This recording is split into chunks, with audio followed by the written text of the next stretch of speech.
Here are 20 online scams that you have to look out for in 2024. So, the first type of scam is phishing scams.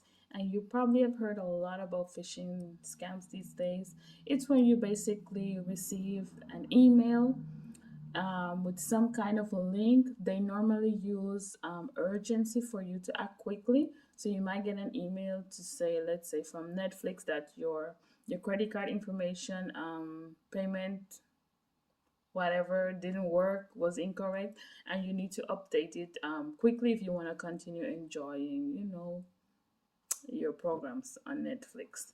So what you'll do is that most likely you would verify the email to see if it's actually from Netflix, or if the structure of the email is exactly the same way as Netflix would have sent it or they have done in the past.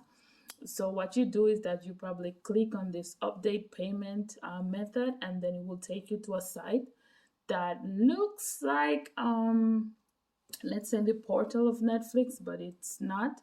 So this is where you will basically introduce your credit card information, and then you would become a victim of a scam. So that's basically the function of phishing scam, no? To use links to trick you into introducing your credit card information on a site that is a scam. So we know that the industry, like phishing victims, estimate to over 54 million in 2024, and I can imagine now with AI that it has increased tremendously. Because in the past, when they taught us like how to identify phishing emails, we could use grammatical errors. No, that was one way of detecting like if it was a phishing scam or not. But to be honest, now with AI, threat actors are able to write compelling emails where you won't find any faults in their grammar. So it's becoming more and more difficult for us to really identify when an email is a phishing scam or when it's not. Um, there are different ways that you can protect yourself. So, a few warning signs is like when they tell you to act now. So, this kind of urgent tone, like nobody should make you feel like you have to act now. Okay, so whenever there's like some tone of urgency, be mindful of that.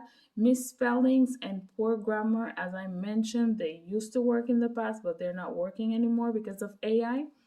The next is demands with threats of financial consequences. So if you get an email that if you don't pay this now, then you will lose this, it's probably a scam, because government authorities and other private sectors, they know that they cannot use certain type of language to intimidate people into paying. So you also have to be careful of this. Logos that don't quite look right. So the logos might look it's a logo of the company that they're trying to replicate or represent, but deep down if you check it, it's probably blurred, or um it's not a clean logo, so you know that it's not original. So that could be one sign as well that you can use.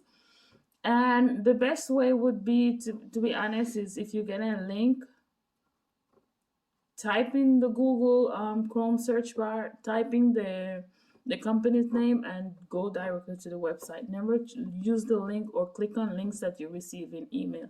That's why personally I know a lot of people are hyping about email marketing, but to be honest, I don't trust it anymore, because it's like bombarding people's emails with marketing campaigns and links. It's no longer prudent, because people don't want to click on any kind of link. And if you even if you trust the business, or you know the business that it's coming from, you cannot really know. You know what I'm saying? Now we have what is called the zero trust architecture, which states that you cannot really trust anything that you see these days. So it might look like it's from the company that you normally receive, their newsletter.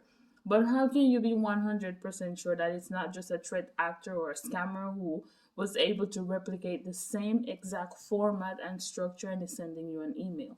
So it's kind of getting difficult every day. So you have to be mindful of that and just avoid clicking on Just avoid clicking on any links that you get in your email. That's the best advice I can give to you, especially emails that you did not request. And I know nowadays we give out our emails because, hey, sign up for this and I'll send you a free ebook or whatever. People are literally putting fake emails on these pages when they ask you for your email, especially to avoid this kind of situation because there's no real way of verifying if it's actually the company that is sending you an email. So I would be mindful of that. Please don't click on any emails that you get, especially including links and attachments from sources that you did not ask them for the information or you cannot remember when you gave them your email. So that's just one tip, and I hope it helps you, and I'll see you on the next one.